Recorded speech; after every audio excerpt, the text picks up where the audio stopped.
Hi there. This is H. Victoria Hargrove Atkerson. I'm an author and a writer, and we're talking about writing about things that we love.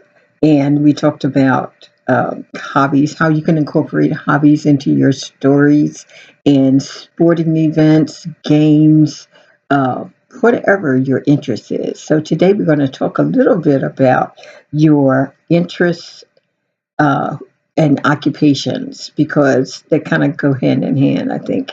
Um, so one of the occupations that I am fascinated about is photography, um, medicines. I mean, nurses, doctors, even people who work in hospitals, because you know, it's just been one of the things that has fascinated me for many years. Even as a young child, I volunteered as a candy striper in the hospital, and just being in that environment is really different. It's like a whole new planet that you're on.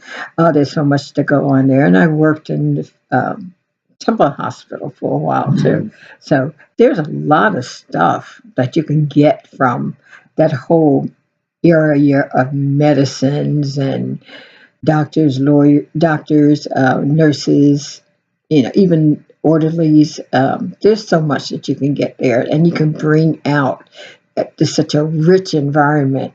And an idea that I had is to get some details on your subject matter. You may want to volunteer and go there and see what that's like and learn the people, learn what their habits are, learn what their techniques and skills are, and or just the environment, interpersonal relationships between people of different departments. Because I know when I worked at Temple Hospital, there was a little like competition between floors or between job descriptions. The practical nurses and the RNs had their ins and outs and positives and negatives. It was really cool. So something like that you may want to look into. Now, there are some other things. One of the things that I love is astrology. I don't practice it and I don't read it all the time, but I love people who love astrology. I knew this guy. He was a part of a ensemble years ago, and he was fascinated, and his whole life was determined by what happened when he went to his study or went to his room or his apartment to read up on people. He didn't do anything until he read a person's horoscope, and he would ask you, what's your name? Where were you born? What day were you born on?"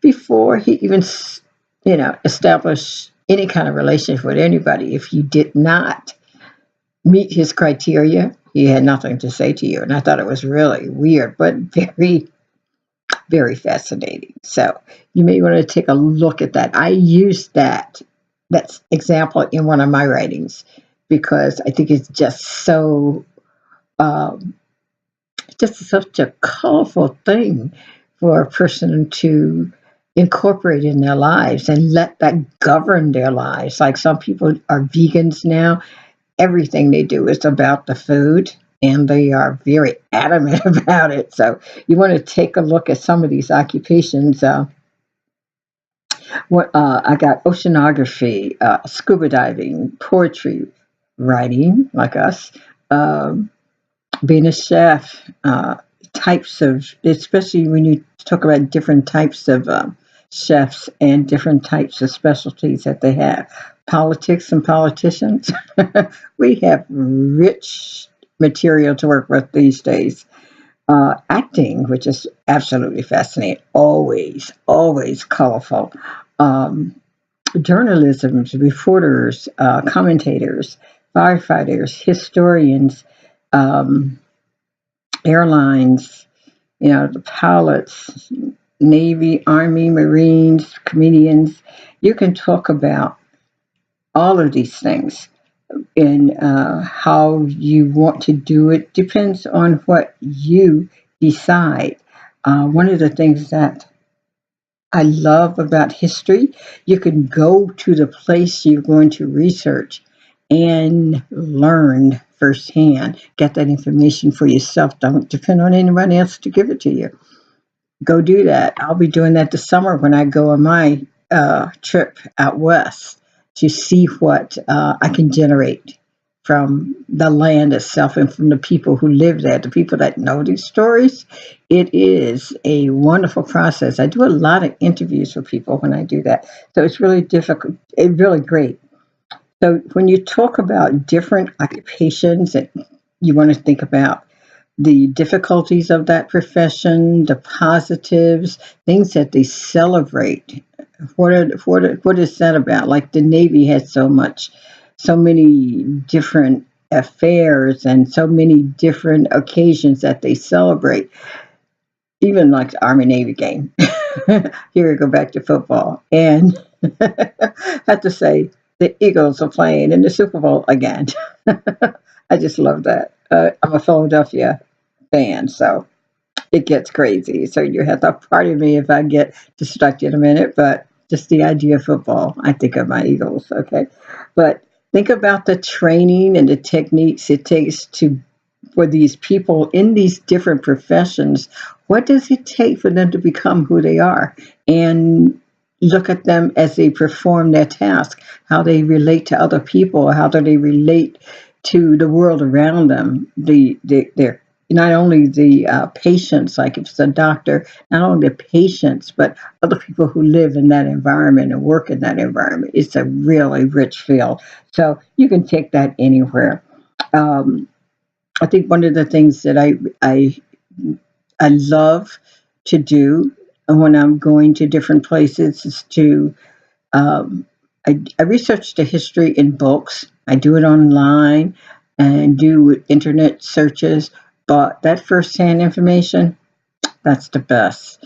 You get the real feel of who the people are in particular areas. So, and when you're talking about, we were talking about soldiers, the Buffalo Soldiers, I'm going to be studying this summer just to find out who those people are, who their families are, how those traditions were carried over, and why are people celebrating it today, and just getting into the nitty gritty of it and seeing places that these people built, because a lot of them were builders, and that's what they did. Because a lot of the black soldiers were not allowed to fight. They were given tasks such as construction, building houses, building roads. I mean, there's tons of things that they did for this country. And one of the things that I like to celebrate also is the fact that they were the first rangers in the national park, in Yosemite National Park, and they have a whole history there. So if you get there, they do have one of the rangers give a monologue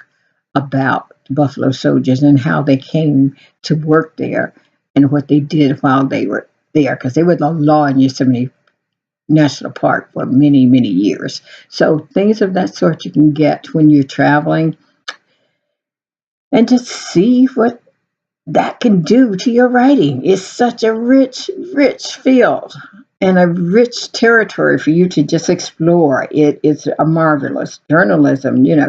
There's so many good stories about journalism.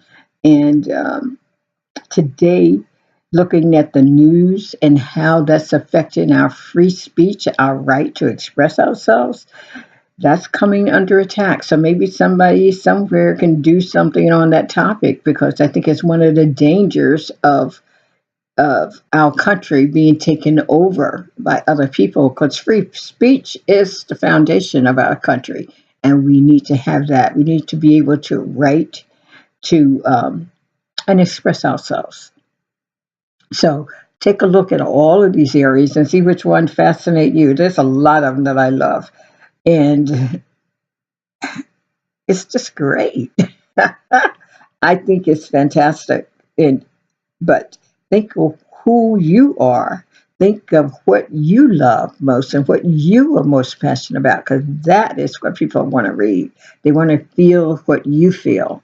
So that's the beauty of reading. You're able to touch somebody else's life, and they do that through you because you're the writer. Okay, so be good, love someone special, and most of all, love to you. God bless.